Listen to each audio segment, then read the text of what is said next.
El término tanatología o la ciencia de la muerte fue acuñado en el año de 1901 por el médico ruso Elias Metchnikoff, quien en 1908 recibió el Premio Nobel de Medicina. En ese entonces, la tanatología fue considerada una rama de la medicina forense que trataba de la muerte y de todo lo relativo a los cadáveres desde el punto de vista médico-legal. En 1930, como resultado de grandes avances en la medicina, empieza un periodo en el que se confinan los enfermos en los hospitales y ahí viven la muerte, situación que se va generalizando cada vez más. Ello obliga a las autoridades médicas a profesionalizar el cuidado de los enfermos en fase terminal. La doctora Elizabeth Kubler-Ross se da cuenta de los fenómenos psicológicos que acompañan a los enfermos en fase terminal durante el proceso de muerte, por lo que define la tanatología como una instancia de atención a los moribundos. De hecho, a ella se le considera la fundadora de esta ciencia. Es ella, a través de su labor, quien hace sentir a los moribundos miembros útiles y valiosos de la sociedad, y para tal fin crea clínicas cuyo lema es ayudar a los enfermos en fase terminal y vivir gratamente, sin dolor y respetando sus exigencias éticas. Con base en una serie de investigaciones que desarrolló en hospitales, Elizabeth Kubler escribió su libro sobre la muerte y los moribundos, donde establece las 5 fases del duelo: negación y aislamiento, ira, pacto, depresión y aceptación. En la actualidad, el término tanatología no se circunscribe al hecho fatídico, sino a la serie de circunstancias que rodean la muerte de un ser humano. Por ello, se considera como una disciplina que estudia el fenómeno de la muerte en los seres humanos y está enfocada a establecer entre el enfermo en tránsito de muerte, su familia y el personal médico que lo atiende un lazo de confianza, esperanza y buenos cuidados que ayuden al enfermo a morir con dignidad. Luz al final del túnel es un lugar común para referirse a la experiencia de la muerte, pero pocos saben que es un paradigma científico que debemos a la psiquiatra Elizabeth Kubler-Ross, considerada la madre de la tanatología. De tez blanca, complexión menuda, mandíbula prominente y ojos luminosos, esta doctora suiza-estadounidense fue adquiriendo con la edad cierta aura mística que la convirtió en una anciana dulce, amorosa y tierna, que cualquiera desearía como abuela. Sin embargo, su vida no transcurrió en una colina rebosante de flores. Pasó más de 30 años en la cabecera de enfermos terminales. Estudió medicina en la Universidad de Suiza y en 1963 obtuvo el título de psiquiatra por la Universidad de Colorado en los Estados Unidos. Desde joven tuvo una gran vocación de ayuda hacia el prójimo y se reclutó para ayudar a los sobrevivientes en los campos de concentración polacos después de la ocupación nazi. Ahí tuvo su primer acercamiento con la experiencia de la muerte cuando vio los dibujos que niños judíos habían dejado en las paredes, representando su partida como si una oruga se convirtiera en mariposa. Esta experiencia marcó la trayectoria de sus investigaciones. Elizabeth quería ser misionera en la India, pero se casó y se mudó a Nueva York, en donde trabajó en el Manhattan State Hospital con pacientes con esquizofrenia. Su entrega al trabajo fue tal que logró que el 94% de ellos se reintegraran a la sociedad y aceptaran sus responsabilidades tras 2 años de tratamiento. Su receta, además del tratamiento médico, fue acercarse a ellos, escucharlos y observarlos. En pocas palabras, tratarlos como seres humanos. Su sensibilidad ante el sufrimiento la hizo acercarse al pabellón de los enfermos terminales, en donde con gran paciencia observó cuáles eran sus necesidades. Las 5 fases del duelo. Durante la primera etapa del duelo, que la doctora Elizabeth Kubler llamó negación y aislamiento, uno se opone a la idea de que tiene una enfermedad mortal, o puede ser también que el paciente se aísle del resto de la gente. Estas reacciones son consideradas como normales y como forma de protección provisional a sí mismo, las cuales serán más tarde sustituidas por una aceptación parcial. La negación puede funcionar como un amortiguador después de una noticia tan impresionante o inesperada. Es necesario pasar por esta fase para suavizar el dolor. La segunda fase es la ira. Sustituye la negación que tiene el paciente por los sentimientos de rabia, coraje, envidia y resentimiento. Aquí surgen todos los por qué. Los pacientes moribundos suelen quejarse por todo les parece mal y es criticable, pudiendo responder después con culpa, vergüenza, dolor y lágrimas.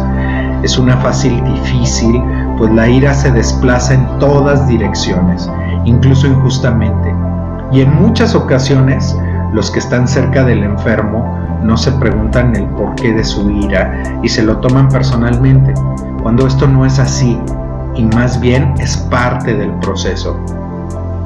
La especialista recomienda a quienes rodean al paciente no reaccionar con más ira, pues esto puede provocar una conducta hostil en él, y aconseja en lugar de esto aceptar la ira irracional del afectado, entendiendo que al expresarla le ayudará a aceptar mejor su pérdida. Elizabeth Kubler-Ross llama a la tercera etapa pacto, negación o regateo, porque como el enfermo no ha sido capaz de afrontar la verdad durante la primera fase y se ha enojado con los demás en la segunda fase, surge ahora la necesidad de querer llegar a un acuerdo para procurar superar la desagradable vivencia por la que pasa. Menciona Kubler-Ross que durante sus investigaciones, la mayoría de los pacientes el pacto lo hacían con Dios. Después de haber pasado por las fases anteriores, el paciente pasa por una etapa de depresión, de tristeza profunda, y todos los sentimientos anteriores pasan a serse sustituidos por una sensación de pérdida. Por eso, la cuarta etapa del duelo es llamada depresión. Kubler-Ross recomienda que el moribundo viva este sentimiento y aconseja a las personas cercanas no alentar al enfermo a que vea el lado positivo de esta situación, pues eso evitaría que el moribundo pensara en su propia muerte. Sería absurdo decirle esto cuando los demás también se ponen tristes al perder a un ser querido. Si se vive esta etapa y se enfrenta el dolor que consigo lleva, el enfermo le será más fácil aceptar la realidad. La quinta fase es la aceptación. Llega cuando todas las demás se han experimentado. El enfermo no se sentirá abatido ni enfadado por su destino. Sin embargo, no significa que aceptación sea sinónimo de felicidad. Más bien, es como si el dolor no existiera más. En esta etapa es normal que el doliente se sienta débil y cansado y tenga la necesidad de dormir y descansar. Aunque de diferente forma que en la etapa de depresión, ahora es con tranquilidad, muy parecido al sueño de un bebé. Comienza a sentirse una cierta paz. Puede estar bien solo o acompañado. En la actualidad se está difundiendo cada día más esta nueva noción de la tanatología, la cual sostiene que la persona en fase terminal puede y debe ser asistida para aliviar el dolor y otros síntomas físicos y psíquicos provocados por la enfermedad y sus vicisitudes. La nueva tanatología, basada en el principio de cuidar más allá de curar, se propone disminuir los sufrimientos de los pacientes, mejorar su calidad de vida, ayudar a que se preparen para la muerte, que logren un aprendizaje de esta experiencia y que se reconcilien con la vida si es el caso. Además, se ocupa de la familia del enfermo terminal durante el proceso de la enfermedad y muerte de los deudos y de la reestructuración necesaria de la familia ante el hueco dejado por quien ha fallecido. Se ocupa también de la atención del equipo médico asistencial sometido a un fuerte estrés.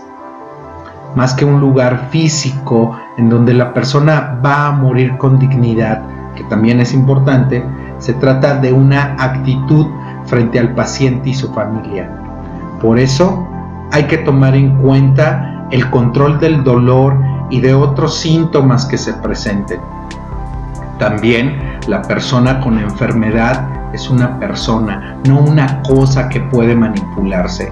Por lo tanto, es el paciente el que participa activamente, junto con el equipo interdisciplinario de tanatología, en las decisiones fundamentales, como la continuación o no de un determinado tratamiento o el lugar donde recibirlos.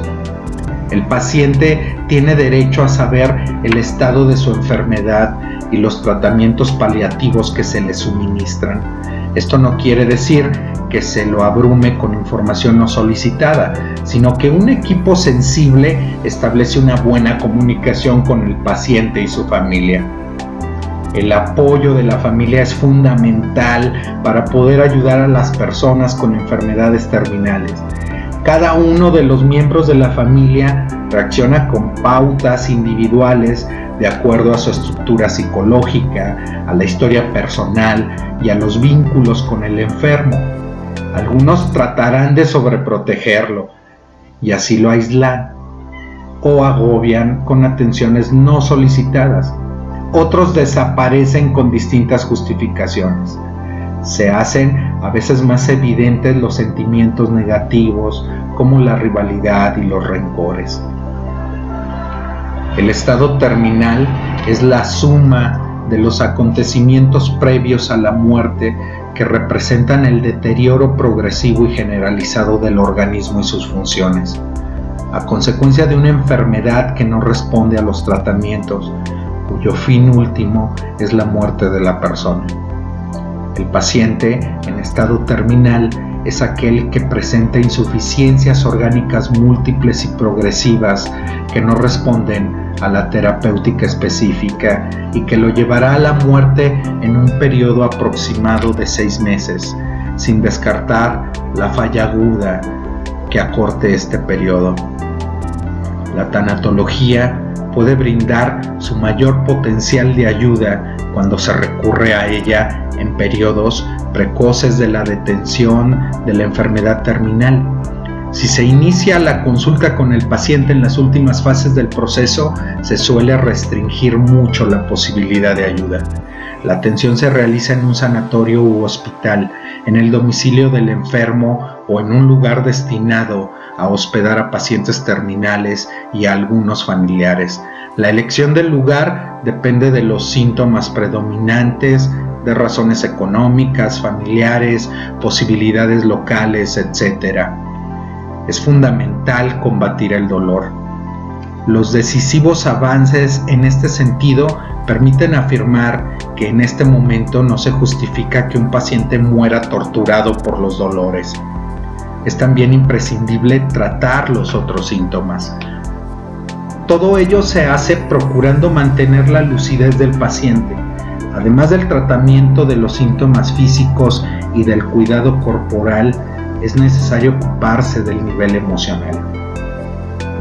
Debe brindarse compañía al paciente, favorecer la satisfactoria relación persona a persona con quienes lo cuidan, la familia, los amigos, los miembros del equipo de tanatólogos y eventualmente otros enfermos. Eso mejorará la calidad de su vida emocional. Es necesario facilitar la expresión de los distintos sentimientos que se suceden a lo largo del proceso que precede a la muerte.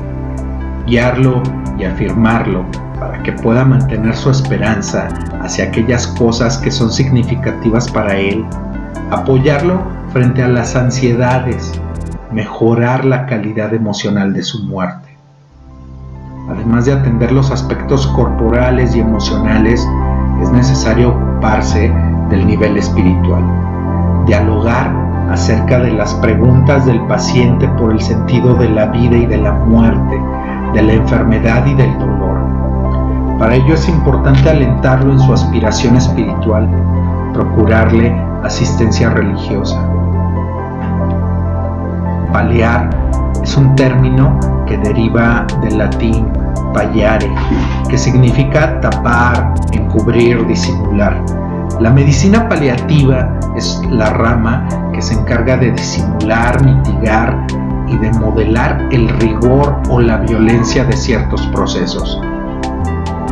En este nuevo milenio, todos los enfermos, tanto los que vayan a recuperar la salud como los que vayan a morir, deben tener el mayor grado posible de calidad de vida y confortabilidad.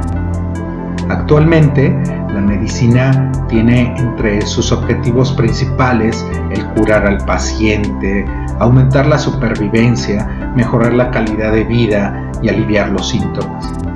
Para conseguirlo, se utiliza tecnología de punta, la cual conlleva a veces el deterioro de la calidad de vida. Dentro de la medicina paliativa, el objeto de estudio es el enfermo y el respeto de su dignidad durante la enfermedad. El enfermo no es un número de cama en un hospital, ni uno más en la serie de ensayos clínicos. La dignidad humana se fundamenta básicamente en la libertad, en la voluntad de hacer o no hacer un acto, de cumplir o dejar de cumplir nuestras metas. Es la capacidad de determinar la dirección o el sentido de toda nuestra existencia. La medicina paliativa es parte de una concepción antropomédica que considera al paciente como un todo que va al médico en busca de remedios, pero que el doctor D, con el tratamiento correctivo, supone que ha comprendido los efectos holísticos en el enfermo, es decir, físicos, psíquicos, económicos y sociales. Y no solo eso, sino que es sensible a ellos. El enfoque holístico del enfermo se basa en una comunicación eficaz, tanto con él como con su familia y su entorno. Para que la terapéutica sea efectiva, tiene que combinar en tratamiento medicamentoso con la dieta y el apoyo psíquico. Y esto solo deriva de una profunda comprensión de la naturaleza humana, la cual debiera imperar en todo el ámbito de la medicina.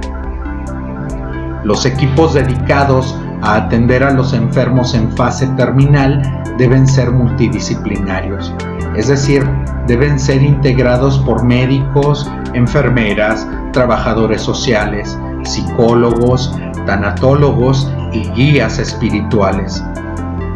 Uno de los aspectos más importantes de la medicina paliativa es la intercomunicación entre los integrantes del equipo multi e interdisciplinario. Según la Organización Mundial de la Salud, los cuidados paliativos se definen como el cuidado total de los pacientes cuya enfermedad no responde al tratamiento activo con finalidad curativa, el control del dolor y otros síntomas físicos, así como la atención de los problemas psicológicos, sociales y espirituales son de especial relevancia. Sostiene que el objetivo de los cuidados paliativos es conseguir la mejor calidad de vida del paciente y su familia. Muchos de los aspectos de los cuidados paliativos deben ser empleados en estadios más precoces de la enfermedad, en combinación con los tratamientos activos con finalidad paliativa. Dentro de los cuidados paliativos juega un papel importante el lugar donde el enfermo desea que se lleve a cabo la fase final de la enfermedad y la muerte. Y siempre se deberá respetar hasta donde sea posible el lugar elegido por él. Es por lo que se hace énfasis en aumentar durante el tratamiento la relación cercana al enfermo crónico y terminal.